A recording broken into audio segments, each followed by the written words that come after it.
Israel-Iran War News Live Update. According to UNRWA, 1 million Palestinians have escaped Rafah in the last 2 weeks. Roughly 1 million Palestinians escaped Rafah in the last 3 weeks, according to the United Nations Agency for Palestinian Refugees. According to UNRWA, X said that this occurred amidst bombardments, shortage of food and water, mountains of rubbish, and inadequate living circumstances, adding that there was nowhere safe to go. Day after day, it becomes practically hard to provide support and safety. Roughly 1 million people have escaped #Rafah in the last 3 weeks.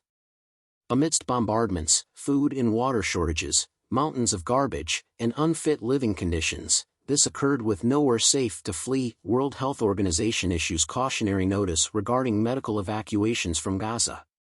According to Margaret Harris, a spokeswoman for the World Health Organization, there's been an abrupt halt to all medical evacuations since Israel began its military offensive in the heavily populated southern city of Rafah in early May.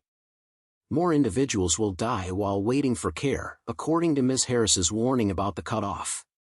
50 to 100 people were leaving the enclave daily with medical referrals for complicated treatments, such as cancer, that were unavailable in Palestinian territory before the conflict in the Gaza Strip erupted after Hamas's October 7 attacks. After the war began, those people didn't go away, so they all still need a referral, Harris informed investigators in Geneva. 18 Palestinians killed in Israeli attack in Rafah. Reporting from Istanbul, Nagham Mohana says. The city's civil service chief, Mohammed al-Mughayr, informed the National that new Israeli strikes on a region of tents housing displaced persons west of Rafah on Tuesday resulted in the deaths of at least 18 Palestinians and injuries to dozens more. A displaced civilian camp in Rafah, a city in southern Yemen, has been the target of 2 separate strikes in the past 2 days. The official predicted that the figures will go up.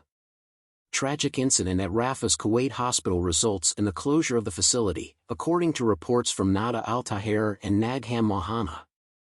Heavy Israeli bombing of the city and the killing of 2 staff members in overnight strikes prompted one of Rafah's last operational hospitals to shut down on Tuesday. According to Dr. Suaib al-Hams, the director of the hospital, an Israeli attack on the complex resulted in the deaths of at least 2 individuals and injuries to 5 more. According to Dr. al-Hams, hundreds of thousands of people are seeking refuge in the so-called safe zone of al-Mawasi, and as a result, Kuwait Hospital is withdrawing from service and transferring patients and medical personnel to a field hospital there. Oslo and Spain formally recognized Palestinian state.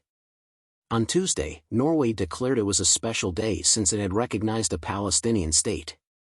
Norway has been one of the most enthusiastic proponents of a Palestinian state for more than 30 years, noted Foreign Minister Espen Barth Eide. Official recognition of Palestine as a state by Norway will be a watershed moment in Norway-Palestine ties, according to Mr. Eide.